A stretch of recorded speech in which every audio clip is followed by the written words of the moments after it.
আসসালামু আলাইকুম। শুরু করছি শ্রাবণ মেঘের রোদ্দুর পর্ব ২০। লেখনীতে ইনায়া রোজ।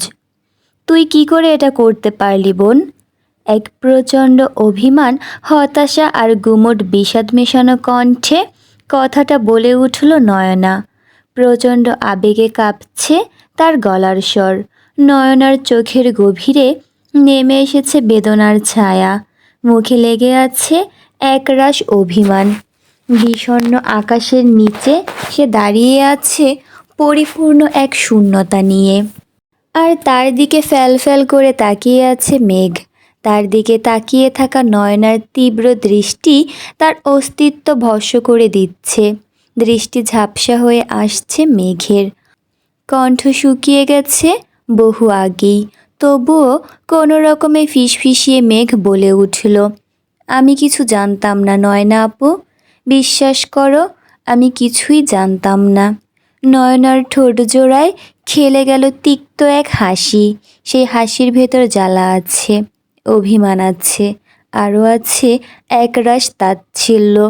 মনে হচ্ছে মেঘের বলা প্রতিটি শব্দ তার কাছে হাস্যকর এক পরিহাস মাত্র। তুই আমাকে ঠকিয়েছিস মেঘ। আমি তোকে নিজের মায়ের পেটের বোনের মতো ভালোবেসেছি, যত্ন করেছি, আর তুই তুই আমার জীবনটাই ধ্বংস করে দিলি। নয়নার কথাগুলো বিদ্যুতের মতো আঘাত হানল মেঘের বুকে। শরীরটা কেঁপে উঠল অজানা কষ্টে। হঠাৎই চারপাশে পৃথিবীটা টলটলে অনুভূত হলো মেঘের। চোখের জল যে আর বাঁধ মানে না, তাই তো অসহায়ের মতো ডুকরে উঠল মেঘ। আমি জানতাম না কিছু নয়না আপু, জানলে কখনো হতে দিতাম না। সত্যি বলছি আপু, বিশ্বাস করো আমাকে। মেঘের কথায় নয়নার মুখ অবয়বে বিন্দু পরিমাণ সদয় দেখা গেল না। তার হৃদয় আজ অনড় পাথর। তার চোখের গহ্বরে জমে থাকা যন্ত্রণা এখন দাবানলের মতো জ্বলে উঠেছে। বিদ্রূপের সহিত এক তিক্ত হাসি দিয়ে নয়না আবারও বলে উঠল, আমার মৃত্যুর জন্য শুধু শ্রাবণ নয়, তুইও দায়ী মেঘ।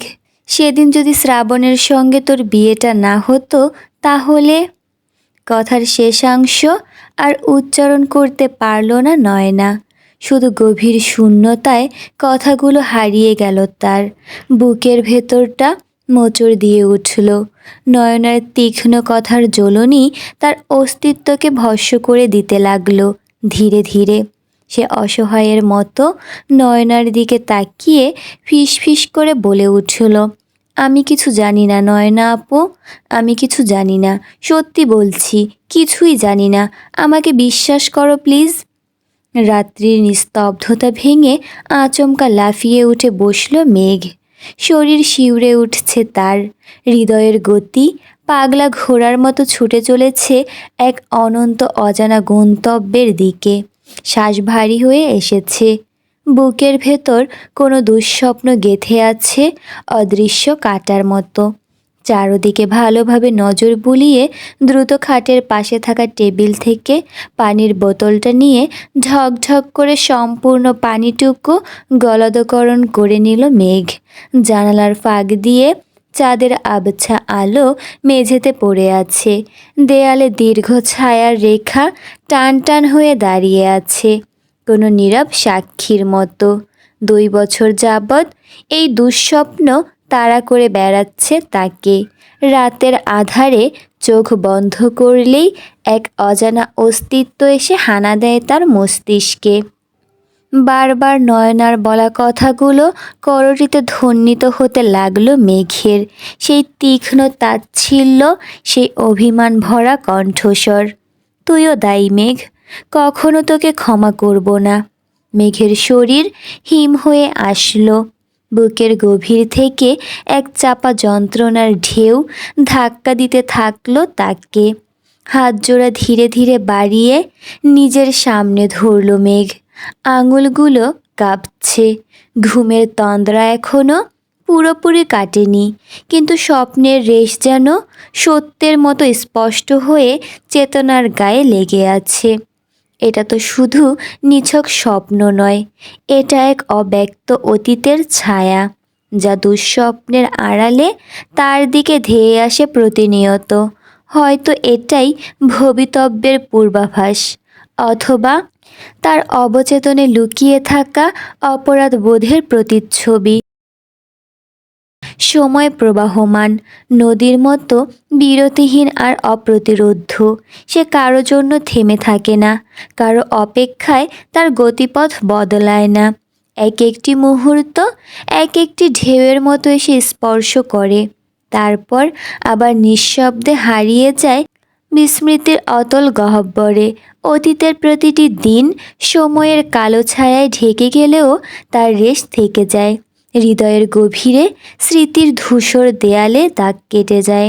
মেঘের জীবন থেকে কেটে গেছে আরও 11টি দিন, কিন্তু সে দিনগুলো কি সত্যিই চলে গেছে, নাকি সময়ের অনিবার্য ধারায় শুধু তার অস্তিত্বের এক একটি স্তর ক্ষয়ে ক্ষয়ে ঝরে পড়ছে?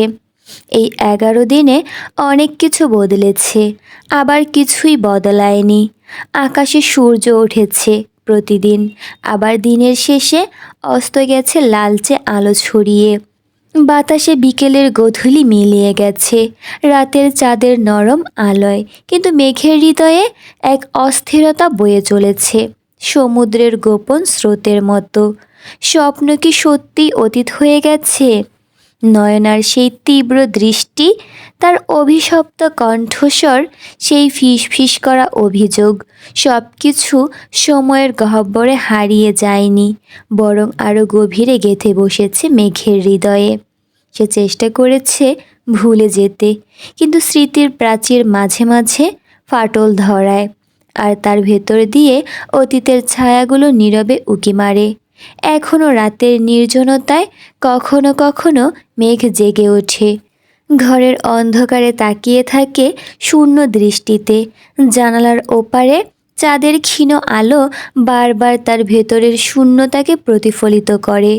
সময় বয়ে যায়, জীবন চলে তার আপন ছন্দে, তবু কিছু ক্ষত থাকে, যা সময়ের প্রবাহেও মুছে যায় না, আরও গভীর হয়ে বসে থাকে আত্মার অন্তঃস্থলে। রাত্রির কালো আবরণে মোড়ানো শান্তিনিকেতন নিঃশব্দে শ্বাস ফেলছে। বাতাসের অলস প্রবাহে জানালার পর্দা ধীরে ধীরে দুলছে, আর দূরে কোথাও একাকী পাখির করুণ সুর ভেসে আসছে। এই গভীর রাতে, যখন ঘুমের ভারে নুয়ে পড়েছে সকল প্রাণ, তখনই যেন গোপন কথারা নির্ভয়ে ডানা মেলে। আদিবা নিঃশব্দে হেঁটে যাচ্ছে করিডোর ধরে, উদ্দেশ্য নিজের ঘর। ভালো না লাগায় ছাদ খোলা বারান্দায় একটু একাকী নির্জন সময় কাটাতে গিয়েছিল সে। এই ফাঁকে কখন যে সময় গড়িয়ে গভীর রাত হতে চলেছে, তাই খেয়াল ছিল না আদিবার। রাতের নিস্তব্ধতা বাড়তেই ধীরে ধীরে উঠে চলে এসেছে সে। হাঁটতে হাঁটতেই কানের প্রবেশপথে হঠাৎই এক ফিসফিসে কণ্ঠস্বর এসে ধাক্কা দিল আদিবার। অন্য সময় হলে নিশ্চয়ই চলে যেত আদিবা, ব্যক্তিগত আলাপচারিতার সম্মান রক্ষায় চোখ ফিরিয়ে নিত, কিন্তু আজ এই শীতল রাতের রহস্যময় আবহে কৌতূহল তার পদচিহ্নকে আটকে রাখল। চলে যেতে নিয়েও কেন যেন থমকে গেল সে। এর অবশ্য কারণ আছে। অজানা কিছু হুট করে শুনলে আচমকায় মানুষের কৌতূহল প্রয়োজনের তুলনায় বহুগুণ বেড়ে যায়। আদিবাও তার বিপরীত নয়। অত্যন্ত আবেগাপ্লুত হয়ে কিছু বলছে ফয়েজ আহমেদ আর রাহেলা বেগম, যা শোনা মাত্রই আদিবার শির দ্বারা বেয়ে ঠান্ডা স্রোত নেমে গেল। এতদিনের সুখময় দৃশ্যপটের আড়ালে যে এক অব্যক্ত অতীত লুকিয়ে আছে, সে কি কখনো ভেবেছিল? তবুও তার চোখের দৃষ্টিতে খেলে গেল এক অদ্ভুত দীপ্তি। বাঁকা হেসে ধীরে ধীরে নিজের মোবাইলটা বের করল সে। আঙুলের ফাঁকে সেই আধুনিক যন্ত্রটি যেন এক শক্তিশালী অস্ত্র হয়ে উঠল।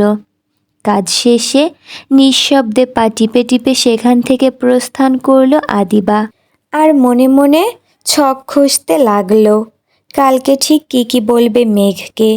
শ্রাবণ বসে আছে নিজের কক্ষে, নিঃশব্দতার এক গভীর সুড়ঙ্গের অন্তর্গত বন্দিত্বে।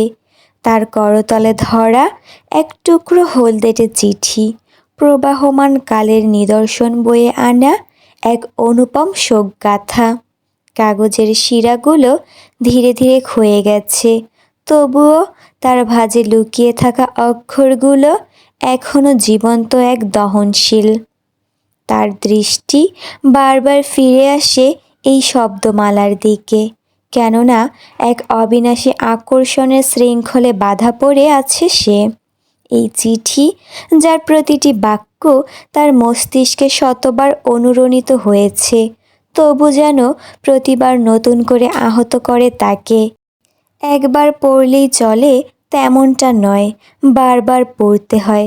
প্রতিবার তার ভেতর এক নতুন ক্ষত জেগে ওঠে।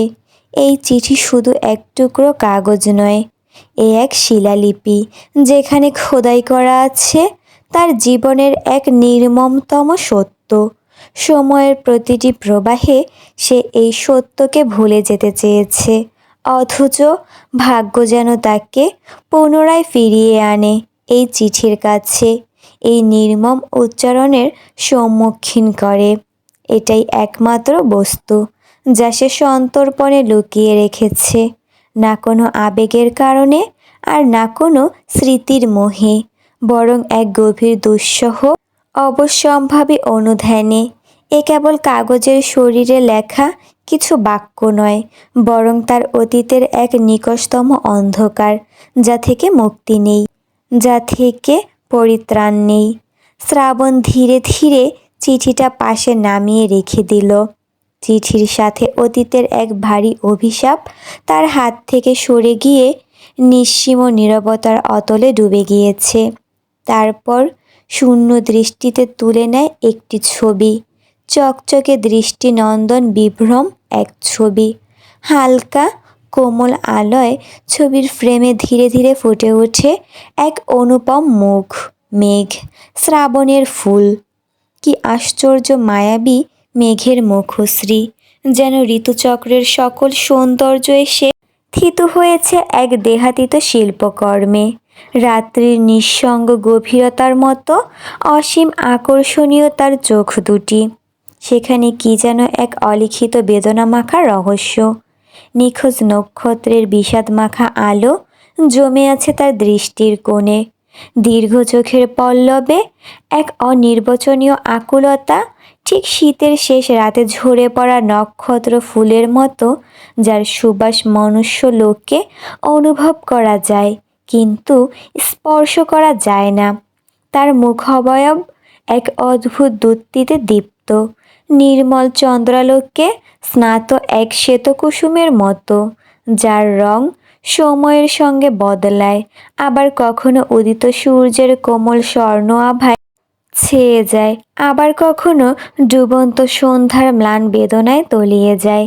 তার ঠোঁটের রেখায় জেগে আছে এক অব্যক্ত আর্তনাদ, যা কখনো শব্দে পরিণত হয় না, অথচ কণ্ঠহীন স্পন্দনে হৃদয়ের অন্তঃস্থল কাঁপিয়ে তোলে। এ কি কেবল এক মুখশ্রী? না, এটি এক মহাজাগতিক অনুভূতির বহিঃপ্রকাশ, যেখানে সময়, প্রকৃতি, আলো, অন্ধকার, আকাঙ্ক্ষা আর অতৃপ্তির এক শাশ্বত মিশ্রণ ঘটে। মেঘের মুখশ্রীতে তাকালেই শ্রাবণের মনে হয় কোনো দূরবর্তী স্বর্গরাজ্যের অস্তিত্বের দেখা পেয়েছে সে, যেখানে গেলে মানুষ ফিরে আসতে পারে না, কেবল বিস্মৃতির অতলে হারিয়ে যায়। শ্রাবণের দৃষ্টি আটকে আছে ছবির দিকে। শ্রাবণ বুঝতে পারে না এই মুখ, এই মায়াই কি তার জীবনের সবচেয়ে নির্মল সৌন্দর্য, নাকি সবচেয়ে দুঃসহ শাস্তি। বারবার এই দৃষ্টির সম্মুখীন হলে কি মুক্তি আছে, নাকি চিরকালীন এই আকর্ষণের শৃঙ্খলে বাধা পড়তে হবে তাকে, যেখানে আলো আছে কিন্তু উত্তরণের কোনো পথ নেই। শ্রাবণের ঠোঁটের কোণে এক নিঃশব্দ হাসি খেলে গেল, কিন্তু এই হাসি নিছক আনন্দের, নাকি এক গভীর অন্তহীন আত্মনিবেদনের বোঝা দায়। মেঘ তার ফুল, এক অবিনশ্বর মায়ায় প্রতিচ্ছবি, যা হৃদয়ের গহীনে এক অদৃশ্য শেকলে বেঁধে রেখেছে তাকে। কতটা ভালোবাসে সে তার ফুলকে। ভাষার পরিধি কি এতই বিস্তৃত যে তাই অনুভূতির গভীরতা ধারণ করতে পারে? মোটেও না। মেঘকে ভালোবেসে সে তীব্র নিঃশেষিত অনিবার্য ভালোবাসায় ভালোবাসে, এমন ভালোবাসা যা কোনো রূপ রস গন্ধের সংজ্ঞায় বেঁধে রাখা যায় না, যা কেবল অনুভূতির ভাষায় প্রবাহমান অদৃশ্য অথচ সর্বগ্রাসী এক তরঙ্গের মতো। সে মেঘকে ভালোবাসে, দুঃখের অতলে ডুবে থাকা এক ব্যাকুল বন্দির মতো ভালোবাসে। এমনভাবে ভালোবাসে যেমন ধ্রুব তারার প্রতি অভিকর্ষ শূন্য মহাশূন্যের অন্তর্গত আকর্ষণ, যেমন পৃথিবীর বুকে গোপনে প্রবাহিত গ্রহায়নিক টান, যা দৃশ্যমান নয় কিন্তু যার অস্তিত্বই সৃষ্টি ও বিনাশের কারণ। মেঘের প্রতি শ্রাবণের ভালোবাসা কোনো মানবিক সংজ্ঞায় সীমাবদ্ধ নয়। এ এক নিঃশেষ আত্মসমর্পণ, যেখানে ব্যক্তি সত্তা বিলীন হয়ে কেবল টিকে থাকে অনুভূতির শাশ্বত পিপাসা। মেঘ তার ধ্রুবক, তার সর্বনাশ, তার চিরায়ত বন্দিত্ব। এই ভালোবাসা কোনো আবেগের ভালোবাসা না, এটা এক অসীম শৃঙ্খল যা দগ্ধ করে কিন্তু মুক্তির নামে কোনো আশ্রয় দেয় না। ভালোবাসা যখন এত প্রবল হয়ে ওঠে তখন তা কেবল অনুভূতির বিষয় থাকে না, তা হয়ে ওঠে অস্তিত্বের অপরিহার্য শর্ত। আর সেই শর্তে আবদ্ধ শ্রাবণ। মেঘকে ভালোবাসে বলেই সে বেঁচে আছে, মেঘকে ভালোবাসে বলেই সে ধ্বংস হয়, আর এই ধ্বংসই তার একমাত্র মুক্তি।